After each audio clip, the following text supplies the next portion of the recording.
Imagine waking up in the middle of the night and feeling someone is standing at the edge of your bed. You don't hear anything, you don't see anything, but you just know you're not alone. Would you turn around? I didn't, and now I can't escape.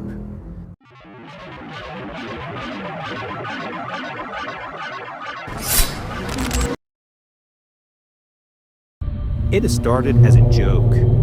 Jake was always pushing boundaries, daring me to do things that didn't seem so dangerous. But when he told me about Blackwood Manor, I hesitated. "You sure about this place?"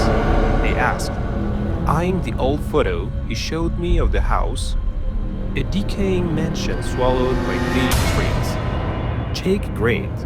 "I dare you to spend the night there. It's just a haunted house, nothing serious."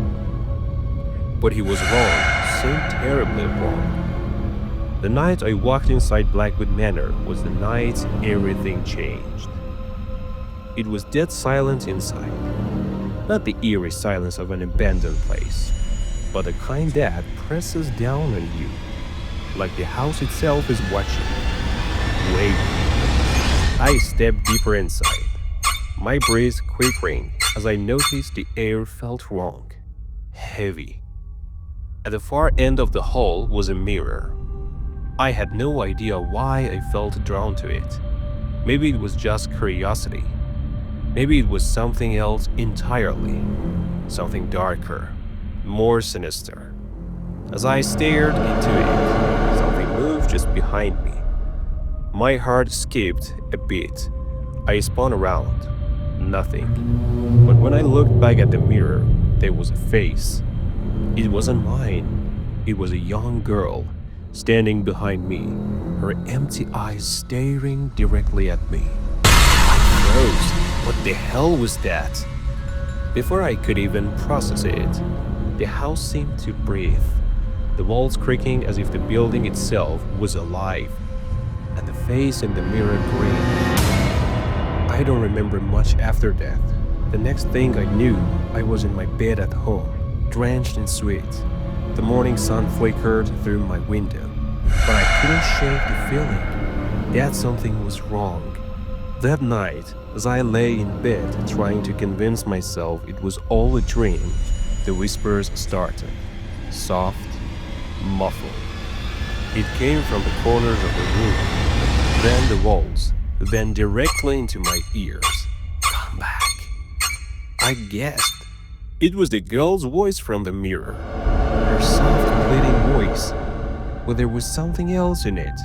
A threat. My skin crawled. And then the shadow appeared. At first, I thought it was just a dick of the light. But it grew larger, darker. It moved toward me. I bolted up. My breath ragged. Heart pounding, but the shadow didn't go away. It remained. It was right there, watching me. I couldn't stop thinking about the mirror. It haunted me. The whispers, the girl, I had to know what was happening.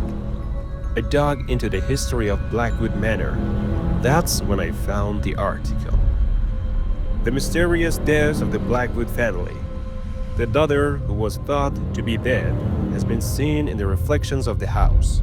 She doesn't show up in the photographs, but in mirrors. Her image shifts, wraps. She moves when no one else does. And that's when I realized the girl wasn't just in the mirror. She was the mirror. She was trapped inside it, a reflection of something more dangerous than a simple ghost.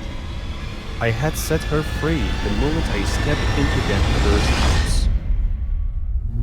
The curse didn't stay in the house, it followed me home. I started noticing things moving at the corner of my eye. Shadows, small and fleeting, but too real to ignore. At night, the whispers grew louder.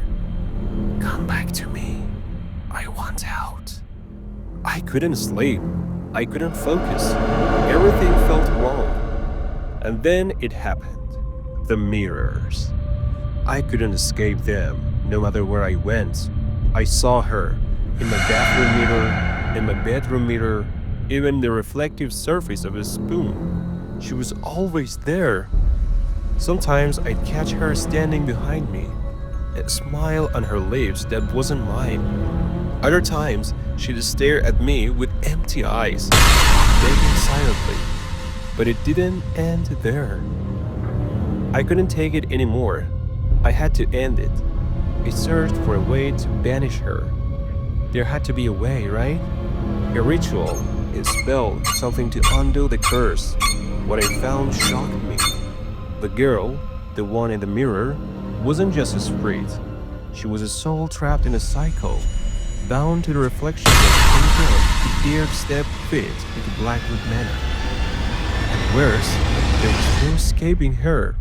Once you saw her, she owned you. The more I searched, the more the whispers grew. They were louder now, almost fading. I couldn't escape her voice. You will never leave me. I had to do something. That night, I smashed every mirror in my apartment, shattered every reflection. But it didn't stop her. In fact, it made it worse. Now I don't know what's real anymore. The girl in the mirror is always there, always watching. And the curse isn't just in the mirrors, it's in my head. She follows me through every reflection. Sometimes I think I see her in the corner of my eye when I'm driving, in windows, in puddles. She's everywhere. The whispers don't stop. They're louder now, more frantic. They're not just in my ear, they're in my mind. You can't hide, you can't escape me. And now she's not just in the mirrors, she is in me. So I have to ask you, have you ever felt something strange? Something watching? The next time you look in a mirror, take a second glance. Look into your reflection. Is it really you staring back? Because if you're not careful, if you stay long enough, you might see someone else. Someone who doesn't belong there. And if she's there, you will know.